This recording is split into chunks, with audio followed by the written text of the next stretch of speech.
அனைவருக்கும் வணக்கம். என்னோட பெயர் மருளீஸ்வரன். நான் ஒரு மெடிக்கல் ஷாப்பில் வேலை பார்த்துக்கிட்டு இந்த அட்சய இலக்கண பദ്ധதி அப்படிங்கிற ஜோதிட முறையை கற்றுக்கிட்டு அதன் மூலமாக பலருக்கு ஒரு என்னால் முடிஞ்ச அளவுக்கு சில சில நல்ல விஷயங்களும் செஞ்சுக்கிட்டும் அவங்களுக்கான என்கிட்ட வர்ற பிரச்சனைன்னு வர்றவங்களுக்கு ஒரு சின்ன சின்ன சொல்யூஷனை கொடுத்து அதை சரி பண்ணி நம்ம வந்துட்டு இருக்கோம். இன்னைக்கு மாற்று மதத்தவர், அதாவது மூன்றாம் மதவர் அப்படின்னு சொல்றது முஸ்லீம் அவர்களுடைய ஜாதகம் இது. இந்த ஜாதகத்துல அவங்களுக்கு இருக்கிற பிரச்சனை என்னன்னு பார்த்து நம்ம கொடுத்த சொல்யூஷன் பரிந்துரை வழிமுறைகள் மூலமா இப்போ அவங்க என்ன ஸ்டேஜ்ல இருக்காங்க அப்படிங்கிறத நம்ம கேட்டு தெரிஞ்சதுக்கு அப்புறம் இந்த ஜாதகத்தை பதிவு பண்றோம். சரிங்களா? ஒரு பிறந்த லக்னம் மகர லக்னம். இப்ப அச்சய லக்னம் மேஷ லக்னம் போட்டிருக்கு. லக்னாதிபதி செவ்வாய் 3ல. நட்சத்திர புள்ளி என்ன போகுது அப்படின்னா கேதுவோட 2வது பாதம். கேது அஸ்வினி 3ஆம் பாதம் போயிட்டு இருக்கு. 2ஆம் பாதம் போயிட்டு இருக்கு. அஸ்வினி 4ஆம் பாதம் போயிட்டு இருக்கு. லக்னாதிபதி கேது லக்னத்துல இருக்காரு, கோச்சாரத்துல கண்ணில இருக்காங்க. ராகு மெனத்துல இருக்கிறாங்க. சரிங்களா? இப்ப அவருக்கு இவரோட கேள்வி என்னன்னா, எனக்கு திருமணம் எப்போது அப்படின்னு கேட்டாரு. அதே போல என்னோட தந்தையின் உடல்நிலை, என் தந்தையோட உடல்நிலை எப்படி இருக்கு அப்படின்னு நம்மகிட்ட கேள்வி கேட்டாங்க. இப்போ இந்த லக்கணத்துக்கு மேஷ லக்கணத்துக்கு 9ஆம் இடம் தந்தைஸ்தானத்துக்குரிய, அது தனுசு லக்கணமா வேலை செய்யும். தனுசு லக்கணம்னா அவங்க அப்பாவை, அதாவது தந்தையை ரோல் பண்ணோம். இப்ப தனுசு லக்னத்து அதிபதி பார்த்தீங்கன்னா குரு எங்க இருக்காங்க அப்படின்னா 11ல இருக்காங்க. குரு 11ல இருக்காங்க. இப்போ லக்னாதிபதி 1க்கு 4க்கு அதிபதி 11ல இருந்து 5ஆம் பார்வையாக பார்த்தீங்கன்னா அதாவது தனுசு லக்னத்துக்கு அப்பாவுக்கு 3ஆம் இடத்தையும் 5ஆம் இடத்தையும் 7ஆம் இடத்தையும் பாக்குறாங்க. சரிங்களா? நல்ல இருக்காங்க. இப்போ அவருக்கு உடல்நல சரியில்லைன்னு சொன்னாங்க. அப்போ அவருக்கு 8ஆம் அதிபதி யாருன்னா சந்திரன். அவர் 8க்கு 3ல இருந்து லக்ன 4 பாக்குறாரு. அவர் என்னன்னா இப்போ இந்த மாதிரி காலகட்டத்தில் அவர் என்ன பண்ணா வீட்டுக்குள்ளேயே சுத்திட்டு இருக்கணும் அப்படிங்கிற ஒரு அமைப்புல இருக்கு. ஏன்னா 8ஆம் அதிபதி சந்திரன் கண்ணில இருந்து 7ஆம் பார்வை 4ஆம், ஏன்னா தனுசு லக்னங்கிற அப்பாவோட வீட்டு 4ஆம் இடத்துல, அதாவது வீட்டுக்குள்ளேயே அடைஞ்சிருக்காம வீட்டுக்குள்ளேயே ஓடிட்டு இருக்கணும். இப்ப இது கூட உதாரணத்துக்கு என்ன சொல்லலாம் அப்படின்னா, ஒரு வவ்வால் எடுத்துக்கிங்களே, வவ்வால் இருட்டுல என்ன பண்ணும், அது இருட்டுல பறந்துகிட்டே இருக்கு, பக்கத்துல நிற்காம பறந்துகிட்டே இருக்கு. இப்போ ஒரு மரத்துக்குள்ளேயே பழக்கும், மரத்துக்கு வெளியே போகிறோம், மரத்துக்குள்ளேயே பறந்துகிட்டே இருக்கும். அது போல இப்ப இந்த ஜாதகர் 8ஆம் தேதி சந்திரன் 10ல இருந்து 7ஆம் பார்வையை நல்லா பார்க்குறாரு. வீட்டுக்குள்ள இருந்துகிட்டே இருக்கணும். அதனால அவருக்கு அழுத்தம் இருக்கும். அடுத்தது அதனா அவரோட கர்மப்பதிவுங்கிறது வீட்டுக்குள்ளே இருந்து கஷ்டத்தை அனுபவிக்கின்ற ஒரு இதுல இருக்கு. 3வது சனி பகவான் 3ல இருக்கிறதுனால அவருக்கு என்னன்னா நடக்க முடியாத சூழ்நிலை, நடக்கவே முடியல, வெயிட் ஓவர் ஆயிடுச்சு, நடக்க முடியல, நரம்பியல் பிரச்சனைகள் வந்துருச்சு. ஏன்னா சந்திரனுங்கிறது வேகமா போறது, நரம்புல தானே ரத்தம் வேகமா போகுதுங்க. அப்போ அவருக்கு நரம்பியல் பிரச்சனை இருந்துச்சு. இது எப்ப சரியாகும் அப்படின்னு கேட்டாங்க. சனி விக்கிரத்துல இருக்காங்க, எப்ப சரியாகும் கேட்டாங்க. இப்போ அது நடந்து எப்போ 2 வருஷமும் சனி எப்போ கும்பத்துல இருந்தாரோ அந்த காலகட்டம் 2 வருஷமும் அவருக்கு இந்த பிரச்சனை இருந்துட்டே இருந்துச்சு. இப்போ அந்த சனி பயிற்சி நடந்து 1 மாச அளவு ஆக போகுது. அந்த 1 மாச அளவுல இப்ப எப்படி ஃபீல் பண்றாங்க அப்படின்னு கேட்கும்போது பரவாயில்ல, பெட்டரா ஃபீல் பண்றாங்க அப்படின்னு அவங்க சொன்னாங்க. அதே போல இப்போ இவங்க தாயாருக்கு இப்போ இவரோட கஷ்டம் எப்படி இருக்குன்னா, இவருக்கு இந்த ஜாதகோட தாயார் மூலமா இருக்கும். சரிங்களா? இப்போ எந்த மாதிரி அப்படின்னா, மன உளைச்சல் அப்படின்னு சொல்றோம்ல, ஒரு கஷ்டங்கள் அப்படின்னா, இப்போ எப்பயுமே ஒரு வீட்டுல தந்தையும் தாயும் 6 8 வருவாங்க. ஒரு ஜாதகருக்கு தந்தையும் தாயும் 6 8 வருவாங்க. சரிங்களா? இப்போ இந்த லக்கணத்துக்கு 8ஆம் தேதிங்கிறது ஜாதகத்துக்கு 4ஆம் தேதி. சரிங்களா? அவங்க என்ன பண்றாங்கன்னா, இவரோட இழப்பை சரி பண்றதுக்காக இவர் என்ன பண்றாங்கன்னா மறைமுகமா சில வருமானங்களை எடுக்கிறாங்க.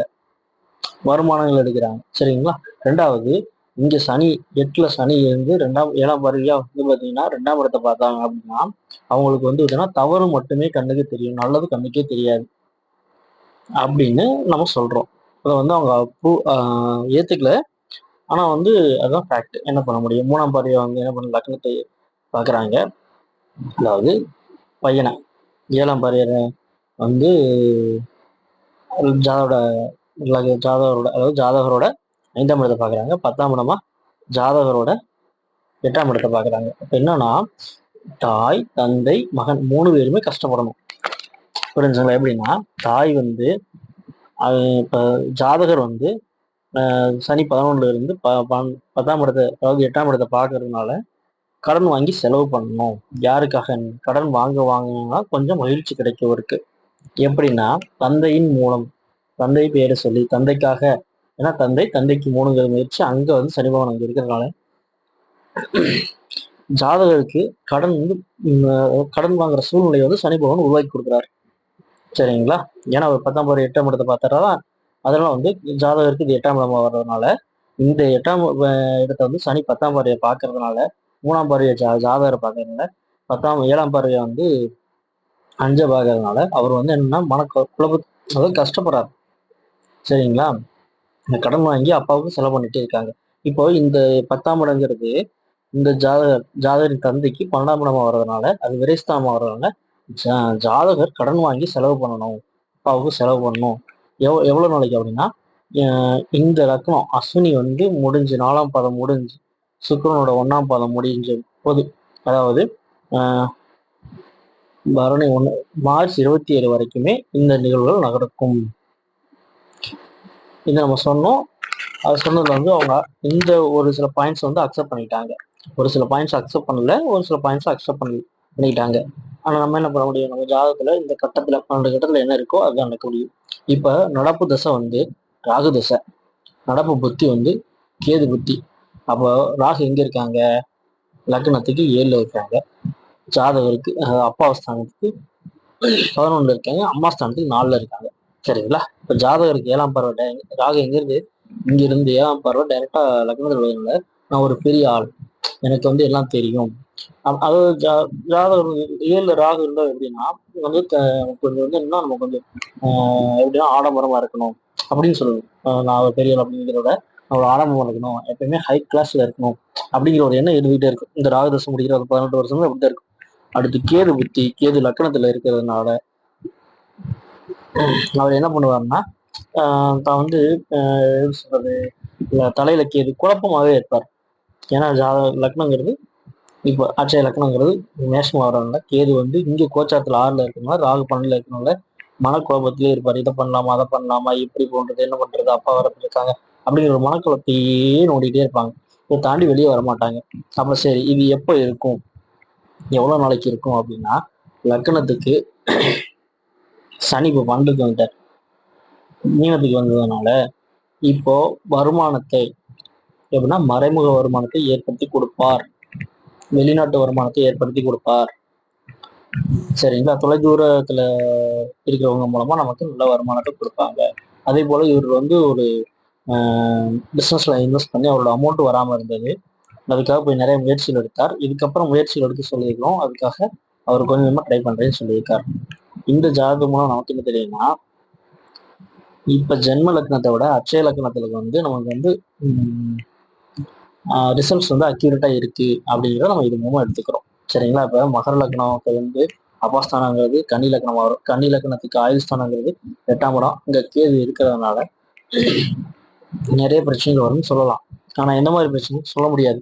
அதுவே அட்சய லக்னமா இருக்கும் பட்சத்தில் கேது வந்து எங்க வர்றாருன்னா சரி மேஷ லக்னத்துக்கு 9ங்கிறது தந்தையோட லக்னமா வரும். தந்தைய லக்னமா அதாவது தனுச லக்னமா போட்டோம்னா 8ஆம் வந்து சந்திரனா வரும். சந்திரன் 10ல இருந்து 5ஆம் பார்வையா சரி 7ஆம் பார்வையா 4ஆம் இடத்தை பார்க்கறதுனால மீனத்தை பார்க்கறதுனால அவர் வீட்டுக்குள்ளேயே கஷ்டப்படணும், வீட்டுக்குள்ளேயே அடைஞ்சிட்டு சந்திரன்னா வேகமா போகிற கிரகம், அது வந்து 8ஆம் இடம் ஆயுஸ்தானம் வர்றதுனால அந்த வேகமா போறது வேகமா இருக்குன்னா ஒரு இடத்துல நிக்காம போற தன்மை, வீட்டுக்குள்ளே இல்லை நிற்காம வெளியே சுத்துறதுன்னு வைங்களேன். இப்படி இருந்த மனுஷனை கொண்டு வீட்டுக்குள்ளேயே அடைய வச்சிருச்சு இந்த சந்திரன் கிரகம். சனியும் சந்திரனும் 6 8 வர்றதுனால சரிங்களா, சனியும் சந்திரனும் 6 8 வர்றதுனால ஓரளவுக்கு பெட்டரா ஃபீல் ஆகி இவர் போயிடுறாரு. ஆனா என்னன்னா வேகமா சரியாகல, மெதுவா சரியாகுது. கொஞ்ச நேரம் நல்லா சரியாகுது. அதாவது எப்படி சொல்றேன்னா, அவருக்கு இருக்கிற பிரச்சனை வந்து டாக்டர் பார்த்தாலுமே ஒரு நாள் நல்லா இருக்கு, மறுநாள் குறைஞ்சிருக்கு. என்னன்னா மேல இப்போ நம்ம இந்த இந்த ஹாஸ்பிட்டல்லாம் பார்த்தீங்கன்னா அந்த இது காப்பாங்கல்ல, ஒரு மீட்டர் இருக்கும். அந்த மீட்டர்ல வந்து இந்த வேவ் சைன் வேவ் மாதிரி மேலே கீழே போயிட்டே வந்துட்டே இருக்கும். டக்குனு ஒரு இடத்துல ட்ராப் ஆகும், ஒரு இடத்துல பீக் ஆகும். இந்த மாதிரி வரும்போது வர்ற மாதிரி இந்த சனியும் சந்திரனும் 6 8 வர்றதுனால அந்த நோய்க்கான தீர்வுங்கிறது கொஞ்சம் முன்ன பின்னதான் வருது. ஒரு நாள் சரியாகுது, ஒரு நாள் சரியாக முடியுது. டாக்டர் பார்த்தாலுமே, ஒரு நல்ல டாக்டர் பார்த்தாலுமே இந்த ஒரு நாள் நல்லா இருக்கு, ஒரு நாள் வந்து நல்லா இல்லை அப்படின்னு அவங்களோட தெரப்பி இருந்ததுனால நம்மள்ட்ட ஜாதகம் பார்க்க வந்தாங்க. நம்ம என்ன பண்றோம்னா நம்மளோட அட்சய லக்ன பத்தி மூலமா ஒரு தீர்வு கொடுத்தோம். சார் நீங்க என்ன பண்ணாலும் இதை மாற்ற முடியாது. ஏன்னா என்ன பண்ணுங்கன்னா அவருக்கு வந்து சின்ன சின்ன எளிமையான பரிகாரங்கள் சொன்னோம். அதை ஓரளவுக்கு செஞ்சு இப்போதைக்கு தப்பிச்சு வெளியே வந்திருக்காங்க. ஆனா இந்த பிரச்சனை எவ்வளவு நாளைக்கு இருக்கும் அப்படின்னா இன்னும் ஜனவரி 27 வரைக்கும் இருக்கும். சரிங்கன்னு அப்படின்னு சொல்லியிருக்கோம். அவங்களும் அக்செப்ட் பண்ணிட்டு நம்ம சொன்ன வழிமுறைகளை ஃபாலோ பண்றாங்க. இப்போ கொஞ்சம் பெட்டரா ஃபீல் பண்றாங்க. இதே போல உங்க ஜாதகத்தையும் நம்ம இந்த அட்சய லக்ன பத்திரிகை மூலமா ஈஸியாகவும் எளிமையாகவும் தெரிஞ்சுக்கலாம். நன்றி.